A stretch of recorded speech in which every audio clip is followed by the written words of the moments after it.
Johnny, entre donc. Ben, il manquerait plus que tu me laisses dehors, Paul. Portez la valise de M. Drake dans la chambre d'amis. Je suis enchanté de te voir, Johnny. C'est gentil d'avoir fait un détour pour venir ici. Tu veux le détour, Paul? Eh bien, qu'est-ce que tu attends pour m'offrir un verre? Ah oui.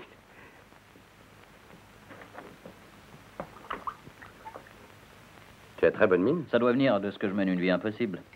Mais tu as toujours eu le don de foncer sur les embêtements au lieu de... À la tienne. À la tienne. Parlons de toi, Paul. Non, ne me raconte pas que les embêtements ont foncé sur toi. Ah. Il faut prendre les choses telles qu'elles sont. Oui, sans doute, tu as raison. Allons, Paul, assez de finasserie entre nous deux. On se connaît depuis trop longtemps et trop bien. Qu'est-ce qui se passe? Veux-tu me le dire à moi? Peut-être puis-je t'aider? Non, personne ne le peut. Rien n'est jamais si grave que ça, tu sais, Paul. Il s'agit de Cathy. Cathy, qu'est-ce qui lui arrive? Cathy.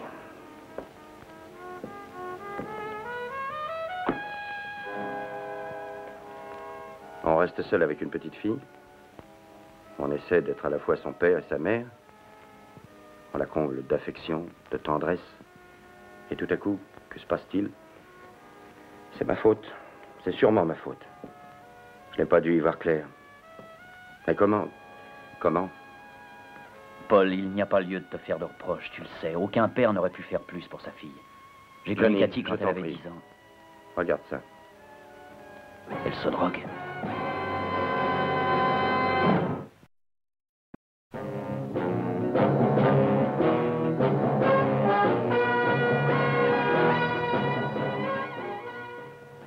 Tous les gouvernements ont leurs services secrets. En Amérique, c'est le CIA. En France, le 2e bureau. En Angleterre, le M15. L'organisation atlantique a le sien aussi. Dans les cas difficiles, on fait appel à moi ou à quelqu'un dans mon genre. Oh, je me présente. Je m'appelle Drake. John Drake.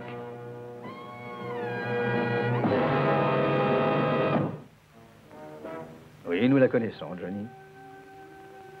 Quand on l'a prise, c'était déjà une droguée. Elle était intoxiquée jusqu'à la moelle. Elle ne s'en guérira pas de sitôt, sans doute jamais. Oui, je vois. Mais Edmond, je voudrais que vous fassiez quelque chose pour moi. Oui, quoi? Mais je ne sais pas. Je souhaiterais qu'on punisse les responsables. Mais comment? Il y a les revendeurs, mais il y en a tellement que c'est sans espoir. Le centre de l'affaire, croyez-moi, c'est le pays où pousse le pavot. Le centre de l'opium brut.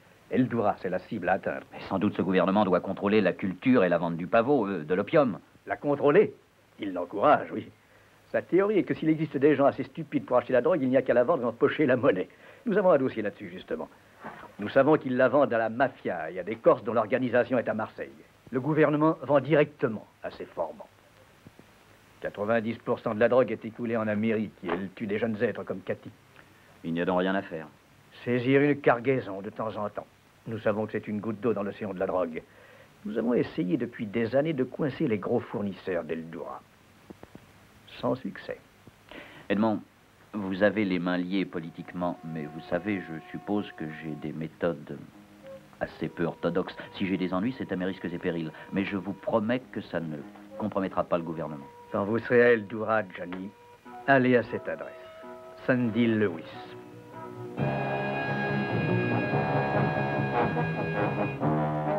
D'ailleurs, ici, on laisse le tabac aux enfants de 6 ans. Mes supérieurs m'ont chargé de vous renseigner sur la situation. Ce qui m'intéresse, c'est la liste des gros acheteurs spécialisés dans l'opium brut. Oui, la liste. Vous savez qu'il serait plus facile d'avoir la clé du rideau de fer? À votre avis, où peut-elle se trouver? Au ministère de la Santé. Il est tout simplement criminel qu'un gouvernement digne de ce nom vende de l'opium à des trafiquants. Tout ce qui est chose lucrative pour un gouvernement, et spécialement dans ce pays, devient automatiquement chose légale. Est-ce que vous avez essayé de prendre contact avec des employés du ministère? Monsieur Drake, vous croyez que nous sommes payés à ne rien faire? Vous croyez que nous passons notre temps assis en rond sur nos tabourets? On m'a recommandé de vous installer confortablement, Monsieur Drake. J'espère que vous serez content. C'est magnifique, mademoiselle. Puisque nous allons travailler de concert, souhaitons une longue vie à notre association, n'est-ce pas? Revenons à notre problème. Vous dites que vous avez essayé d'entrer en contact avec un employé du ministère de la Santé. Oui, très souvent, Monsieur Drake, mais sans aucun succès. Nous avons contacté les gens des services en question. Il est beaucoup trop dangereux pour eux de coopérer, même par intérêt, mais nous avons les photos des employés. Bon. Mais il est britannique, celui-là. Plus britannique que les Britanniques. Que voulez-vous dire? Anglo-indien. J'ai l'impression qu'il est plaisant, inefficace, pompeux, et on ne peut plus agressivement anglais. Il se nomme Tom Aldrich. Quels sont ses états de service? C'est une relique du temps de l'Empire colonial. Il est resté quand les autres sont partis. Réduit aux fonctions d'archiviste, il se fait croire à lui-même qu'il détient tous les secrets du sérail. Il sauve la face. Oh, je vois qu'il a toujours sa cravate du collège. Ça quoi? Sa cravate de collège. En Angleterre, c'est une espèce de culte que pratiquent les anciens élèves. Ils portent leurs couleurs pendant tout le reste de leur vie. Est-ce que vous vous souvenez de ces couleurs? Oui, je crois. Assez joli, géranium et gris clair sur un fond presque noir. Mais je ne connais que ça, Southminster, l'un des plus grands collèges anglais. Y a-t-il une bibliothèque en ville? Oui, il y en a une vieille que les Anglais ont laissée en souvenir. Ça ne peut pas être mieux. Voulez-vous me rendre service en allant me chercher un annuaire des grands collèges anglais?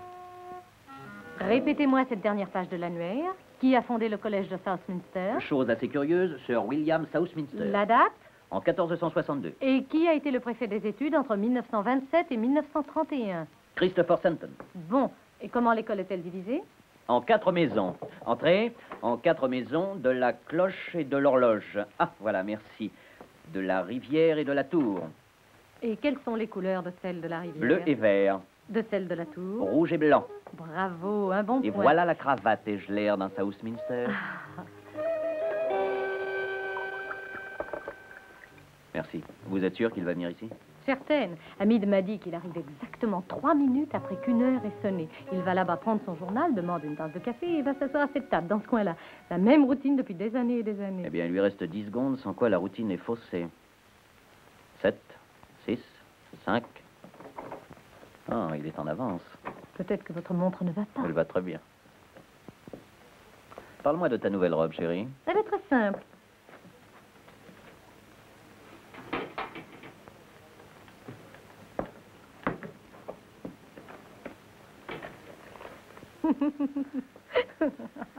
Oh, je suis certain que cette robe t'ira à ravir.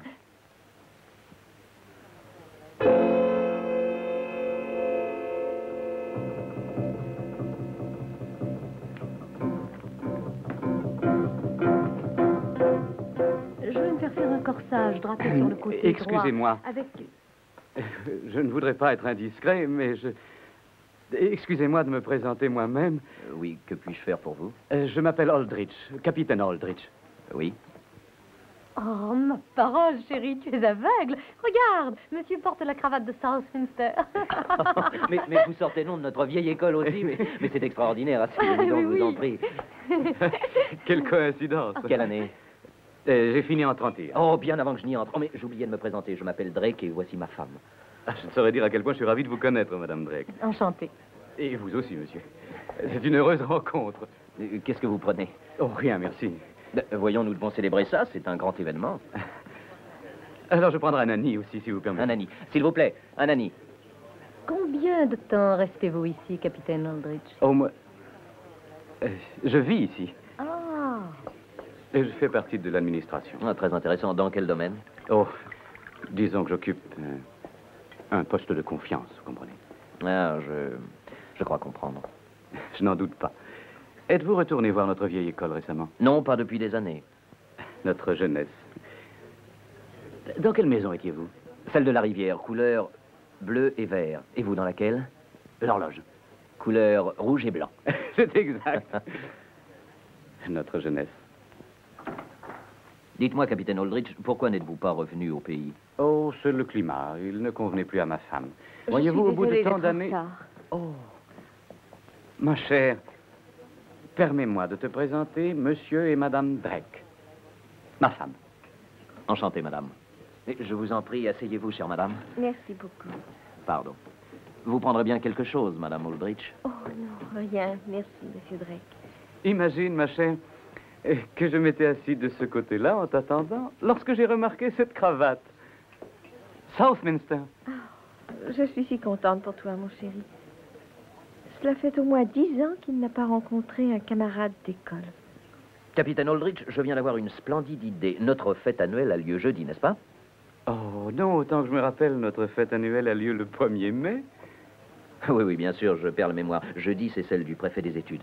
Écoutez, ils donnent toujours un dîner dans un grand restaurant de Londres. Pourquoi ne pas nous joindre à eux en pensée et fêter nous aussi le préfet des études? Quelle bonne idée. Ah, parbleu, oui. Bon, eh bien, maintenant, il faut nous en aller. Oh, vraiment? Mais vous ne savez pas ce que tout cela représente pour moi. Entendu pour jeudi, 9h, Hôtel Miselot, et vous serez mes invités. Au revoir. Au revoir. J'ai été ravi de vous connaître, chère madame.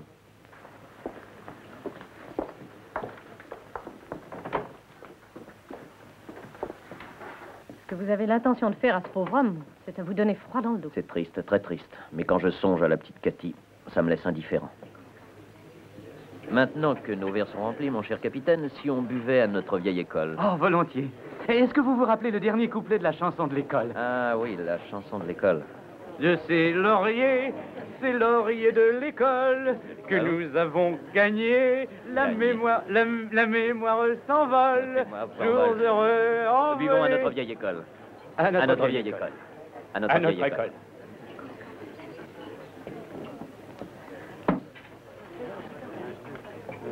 Dans un sens, je ne vous comprends pas, capitaine. Un homme de tant d'esprit et d'initiative doit trouver l'administration très ennuyeuse. Oh non, sincèrement, non. J'occupe un poste de confiance. Enfin, on ne pouvait se passer de nous autrefois et on ne peut pas se passer de nous aujourd'hui. Tenez, le vieux Fauzi, le ministre, ne prendra jamais une décision sans me demander mon avis. Oh, en vérité? Eh bien, puisque vous avez tant d'influence, vous êtes exactement l'homme que je cherche. C'est vrai. Oui, voyez-vous, je suis ici pour affaires et ma firme envisage de faire une offre pour enlever la construction du nouvel hôpital. Ah, vraiment? Au nom de nos vieux souvenirs, accepteriez-vous de me dire ce que les firmes rivales ont déjà proposé? Ah, je préfère croire que vous plaisantez. Mais oui, bien sûr. Il m'est je plaisante. impossible de vous le dire avec le poste que j'occupe. Et voici justement mon ministre, Monsieur Fauzi Effendi. Ah, je suis vraiment ravi de vous voir. Permettez-moi de vous présenter mes très bons amis, Monsieur et Madame Drake. Et vous connaissez déjà ma femme, n'est-ce pas? Qui est-il? Je suis le capitaine Aldrich. Il travaille au ministère. Je crois qu'il est archiviste dans un vague service. Il a été grossier. Très grossier. Mais asseyez-vous donc. Aucune éducation. C'est un parvenu, voilà tout. Très juste. Je vous propose un changement de décor. Nous allons retourner à mon hôtel et y prendre un petit verre. Nous y retrouverons peut-être une atmosphère un peu plus sympathique. Oui, merci.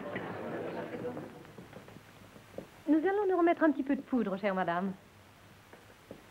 Pendant que ces dames vont se refaire une beauté, un petit verre d'alcool, hein, capitaine? Parlons donc de ce contrat, voulez-vous? Si ma compagnie, une compagnie britannique, remarquez-le, fait des prix, le ministère réalisera une économie et tout le monde bénéficiera de l'opération. Avez-vous quelque chose contre cette idée? Non, je suppose que non. Et remarquez qu'il serait tout à votre honneur d'aider le ministère. 300 000 livres environ. C'est l'offre la plus basse.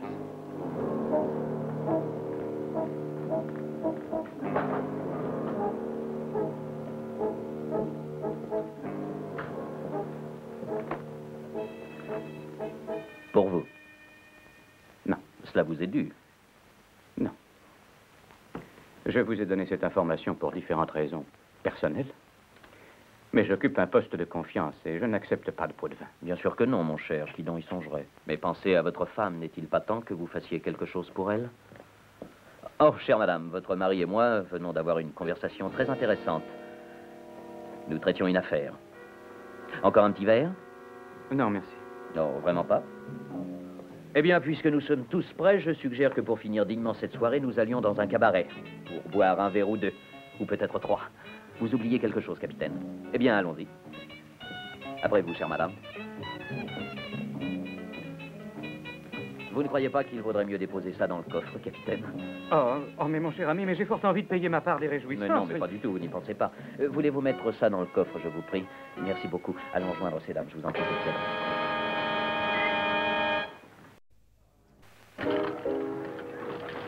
Bonsoir. Bonsoir. Nous sommes 4. Avez-vous des places à la grande Bien, table? mon ami. Rien ne va plus. Ah. Numéro 7. Rouge, impair et membre. Tenez, Mais vous oui, avez une place mais oui, asseyez-vous ici. Un tenez, père et mort. madame. Excusez-moi. Asseyez-vous aussi, capitaine. Dites-moi, Oui. je n'ai jamais joué à ces jeux-là de ma vie. Si j'avais su, j'aurais apporté de l'argent. Mais ne vous en faites pas, mon cher camarade, cela peut s'arranger. Vous reconnaissez le capitaine Aldrich qui est au ministère. Vous pouvez avoir confiance. Bien sûr, monsieur. Bien sûr. Faites vos jeux, mesdames, messieurs. Mesdames, messieurs, faites vos jeux. Oh, je suis désolé, monsieur. Il y a un minimum à cette table qui fait que nous n'acceptons pas les mises aussi faibles. Ah, c'est tout à fait ridicule de ma part. Je suis désolé, je croyais que c'était des 10. Les jeux sont faits? Rien ne va plus. Numéro 12. Rouge, pair et manche. C'est votre jour de chance, capitaine. C'est incroyable, profitez-en.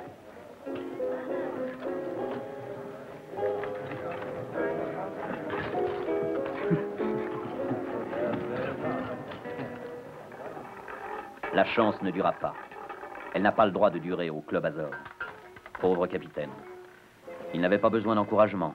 Il était pris par le démon du jeu. Il perdit tout. Numéro 27. Rouge, impair et passe. Les jeux sont terminés. Mesdames et messieurs, les jeux sont finis pour ce soir. Mesdames et messieurs, les jeux sont finis pour ce soir. Vous devez être fatiguée, Madame Aldrich. Je vous reconduis chez vous. Je vous remercie beaucoup, cher Pas de chance, Martin. mon cher ami. Ben, ça fait toujours passer le temps. On ne peut pas gagner à tous les coups. Vous partez, monsieur Aldrich? Oui. Voilà votre compte. Comment? 12 000? Mais ça n'est pas possible. Mais vous pouvez payer. Et bien sûr, il peut payer. Je me suis renseigné. Votre ami n'est qu'un employé. Ne soyez pas insolent, vous serez payé. Monsieur Aldrich a laissé une somme considérable d'argent à mon hôtel. Alors je suggère que nous allions la chercher. Oui, si vous voulez. Ma serviette, je vous prie. Tout de suite, monsieur. Et quand nous aurons réglé cette question, je vous invite tous les deux dans ma chambre pour y boire un dernier verre. Excellente idée. Voici, monsieur. Ah, et maintenant, si vous voulez me donner ma note, je vais pouvoir vous régler. C'est très amusant. Mais où diable est donc passé tout Alors, mon argent? voyons, calmez-vous. Elle n'a pas quitté le coffre un instant, monsieur. Écoutez, je suis responsable vis-à-vis du casino. Je vais essayer de garder mon sang-froid. Peut-être le garderai-je jusqu'à demain après-midi, 4 heures. Si vous n'avez pas payé d'ici là, je perdrai mon sang-froid et la terre va trembler. Vraiment, je n'arrive pas à comprendre. À moins que ce ne soit l'employé qui ait volé tout cet argent. Voyons, tout à l'heure, quand je suis arrivé, il y avait... Calmez-vous. Je crois que le plus sage serait d'avertir la police. La police? Oui. Oh non, ne faites pas ça. Cette serviette remplie de billets, jamais je ne serai capable Nous allons d'expliquer monter la dans ma chose. chambre et parler de tout ça. Il y a quelqu'un à la réception qui a échangé les billets contre les morceaux de papier. Je ne sais pas comment ça s'est fait, mais je vais faire une enquête, bien sûr. Mais cela va prendre du temps, et je crains fort que le temps ne soit ce qui nous fasse défaut. Qu'est-ce que vous me conseillez? Demandez à monsieur le ministre Fauzi, à titre amical, de vous prêter cet argent. Oh non, je ne peux absolument pas faire ça. Ah oui, c'est très délicat. Ah, j'y suis, j'ai un ami qui serait susceptible de vous prêter cette somme. Je ne peux pas me permettre d'emprunter à un étranger. De plus, comment me débrouillerai-je pour le rembourser? Vous n'auriez pas à le rembourser, vous le gagneriez. Gagner? Comment? En me remettant la liste des personnes qui achètent en gros de l'opium brut au gouvernement. De l'opium? Mais est-ce que vous avez conscience de ce que vous me demandez là? Oui. Vous me demandez de trahir un secret. Vous savez que j'occupe un poste de confiance. Écoutez, et ma j'en ai loyauté... assez de votre confiance et de votre loyauté. N'importe qui vous payant 10 livres par Non, semaine, 12. très bien 12 livres par semaine, peut s'offrir votre loyauté. Ce n'est pas vrai. Je veux que vous me donniez cette liste. Je veux les noms des personnes qui se procurent et trafiquent l'opium. Vous voyez cette photo? Quel âge croyez-vous qu'elle est? 55 ans? 35 ans? 40 ans? Eh bien, je la connais depuis l'âge de 10 ans et elle n'en a que 21. Et voilà ce que votre loyauté a aidé à faire. Très bien. Je veux cette liste. Et je veux la voir dès demain.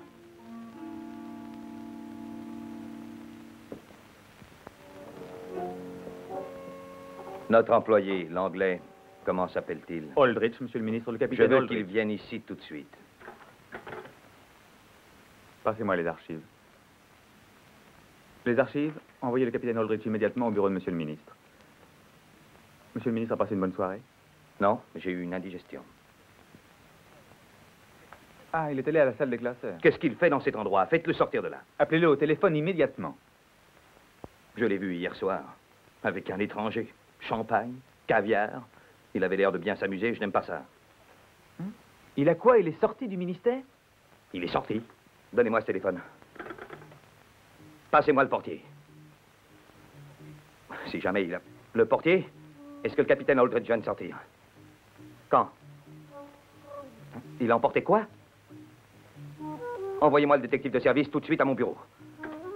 Il est sorti en emportant des dossiers strictement confidentiels, ceux des statistiques d'agriculture. Ne vous inquiétez pas pour ces dossiers, Aldrich. Nous les remettrons en place sur le champ et personne ne se doutera que nous y avons touché. Voyez-vous, c'est une chose curieuse, mais rien ne m'inquiète plus. Je sais ce que ça va signifier pour moi. Et pour ma pauvre femme.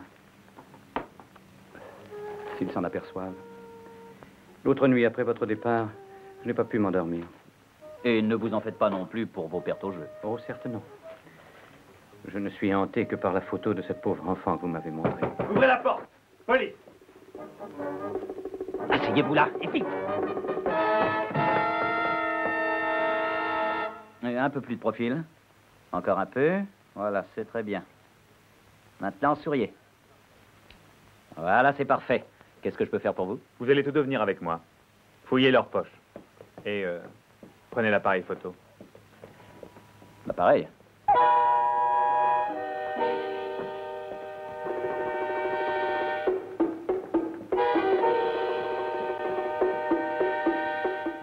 Alors, vous n'aviez pris ces listes que pour travailler le soir, n'est-ce pas?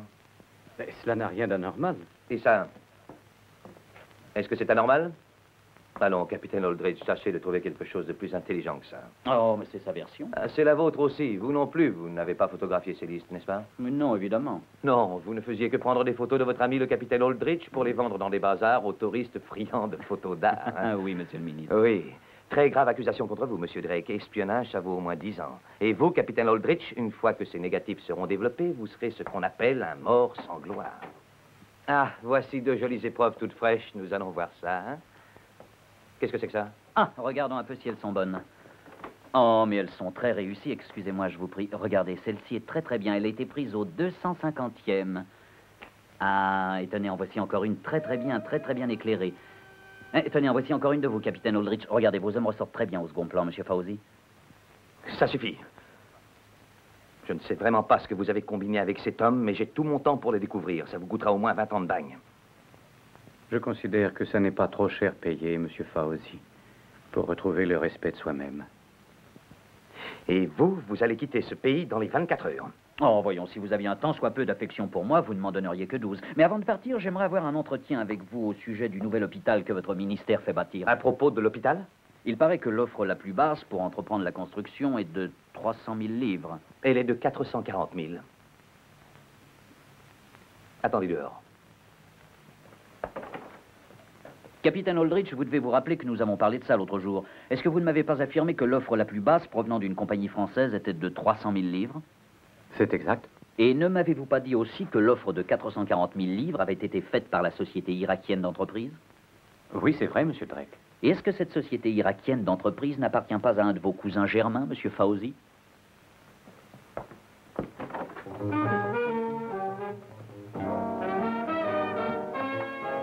Vous quitterez ce pays avec lui dans les 24 heures. Ce sera avec plaisir, monsieur le ministre. Ça, je vous avoue que je n'y comprends rien. Vous étiez en train de photographier ces listes, ils ont pris l'appareil et les négatifs, alors qu'est-il advenu des autres photos? Ne concevez aucune inquiétude à ce sujet, capitaine Aldridge. Regardez, les voici. Tenez. C'est l'appareil qui contient le film de ces listes. Ah, je vois, tout était truqué. Pendant que je braquais l'éclairage d'ici, les photos étaient prises de là. Mais au fait, pourquoi aviez-vous un deuxième appareil? Au cas où vous m'auriez trahi? Je n'aurais jamais fait ça. Bien sûr que non, j'aurais dû le savoir. Capitaine Aldridge, que comptez-vous faire maintenant? Maintenant? Eh bien, je l'ignore. Vous savez, j'ai des amis anglais très influents qui, j'en suis sûr, ne refuseront pas d'engager un homme pour qui les mots « poste de confiance » ont conservé une signification. Mais croyez-vous que la chose soit possible? Je ferai en sorte qu'elle soit possible. Ah, je me fie à vous. Et je vous en serai fort reconnaissant. Mais il y a une chose que je voudrais vous demander, cependant, monsieur Drake. Oui? Alors, promettez-moi de ne plus jamais porter cette cravate.